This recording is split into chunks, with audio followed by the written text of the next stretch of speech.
Et ce matin, direction la Vendée, nous sommes à La Roche-sur-Yon avec une agricultrice, productrice de spiruline. Bonjour Maud Rivard. Bonjour. Et bienvenue sur Sud Radio, la spiruline, plante, algue qui a la cote depuis quelques années déjà. Racontez-nous un petit peu comment vous l'avez vous-même rencontrée, cette plante.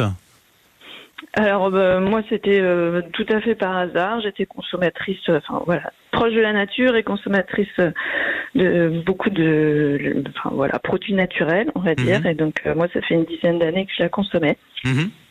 Voilà. Et c'était une plante que vous étudiez aussi, c'est ça ? Alors c'est une microalgue et non, j'ai pas du tout travaillé sur la spiruline. Moi c'était vraiment la partie plante vraiment plante et donc la spiruline c'est une microalgue. Microalgue que vous consommiez et vous avez décidé de vous lancer dans cette production. Il y a eu un déclic, un moment où vous vous êtes dit tiens, j'ai envie d'en produire, d'aller au-delà de juste la consommation de cette microalgue donc. Oui, c'est ça. J'avais fait des études agricoles et donc un changement de vie, un déménagement et c'était l'occasion de se lancer et de s'installer, d'être réellement actrice, actrice de ma vie aussi et puis et puis la produire. Un coup double, effectivement. La spiruline, c'est connu pour les bienfaits, pour ses bienfaits, pour les bienfaits qu'elle apporte. Qu'est-ce qu'elle peut nous apporter concrètement ? Alors, elle apporte donc, on le sait souvent, beaucoup de protéines, des antioxydants, grâce à ses pigments en fait. Donc, c'est qu'on a des propriétés antioxydantes qui permettent de renforcer les mécanismes de protection. Beaucoup de minéraux, des oligo-éléments, des vitamines, beaucoup de fer. Donc voilà, elle va apporter de manière générale, grâce à la synergie de tous ces nutriments, plus d'énergie, stimuler l'immunité. Et ça, c'est conseillé notamment de faire des cures. Alors encore plus en ce moment en hiver pour ces défenses immunitaires, pour les renforcer. C'est ça l'idée, c'est de faire une cure plus ou moins longue justement, c'est ça ? Alors oui, exactement. Enfin, au changement de saison comme ça, on a toujours un petit coup de fatigue. Donc effectivement, c'est vrai que faire une cure de spiruline, alors ça peut être 1 mois, ça peut être 3 mois. C'est pas forcément une cure parce qu'elle peut aussi être consommée toute l'année, mais c'est vrai que dans les changements de saison, elle peut aider à donner un peu de dynamisme. Vous avez dit la spiruline, c'est une micro-algue. Ça veut dire que ça se cultive comment, dans l'eau ? Alors tout à fait, ouais. C'est une algue donc microscopique qui se cultive dans l'eau, donc sous serre, parce qu'il lui faut quand même de la chaleur. À l'origine, elle pousse dans les lacs des pays chauds, donc elle pousse dans des grands bassins sous serre.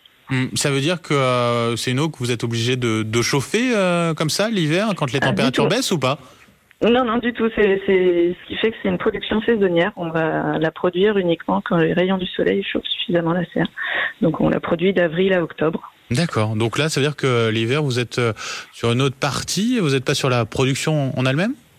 Alors, toujours sur la surveillance des bassins quand même. On s'en occupe, on la surveille, parce que les bassins restent en eau. Mais oui, après, il y a toute la partie administrative, commerciale. Voilà. Oui, bien sûr.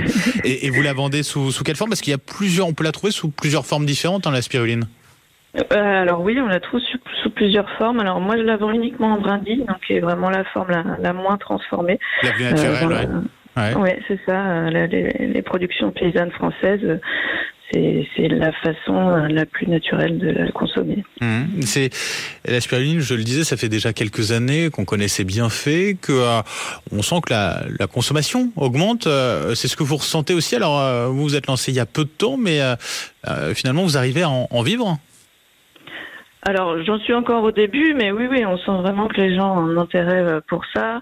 Elle répond aussi à pas mal d'enjeux écologiques actuellement, donc en tout cas, sa culture est relativement peu consommatrice. Donc voilà, je pense que on en parle de plus en plus aussi pour ça, pour ses bienfaits sur la planète, bien sûr, et puis sur la santé. Comment on peut faire très concrètement pour vous acheter justement de la spiruline ? Vous vendez comment ? De quelle manière ? Alors je la vends donc sur mon site internet et puis également sur des marchés, on vend direct à la ferme. Et puis je commence à démarcher quelques points de vente également pour être. Votre site internet, c'est quoi, Maud ? L'atelierdel'eau.fr. Et ben voilà. Pour les prix, ça donne les gammes de prix, c'est quoi en gros pour avoir un petit peu une idée? 17 € le sachet de 100 grammes, donc qui équivaut à une cure d'un mois. Et ben voilà, Maud River, un grand merci d'avoir été avec nous ce matin sur Sud Radio pour cette cure de spiruline qu'on peut consommer toute l'année. Hein. Vous avez précisé, oui. Effectivement. Oui. Depuis la Roche-sur-Yon, merci beaucoup Maud, je vous souhaite une très belle journée. Merci à vous, bonne journée, au revoir. Merci beaucoup, 5h56 sur Sud Radio. Maintenant qu'on est en pleine forme, on va retrouver dans quelques instants Rémi André pour la météo du jour et puis le journal de Laurie Leclerc à 6h. Sans oublier, hashtag on en parle, je vous parlerai d'un mariage un peu particulier, le mariage du siècle. À tout de suite sur Sud Radio.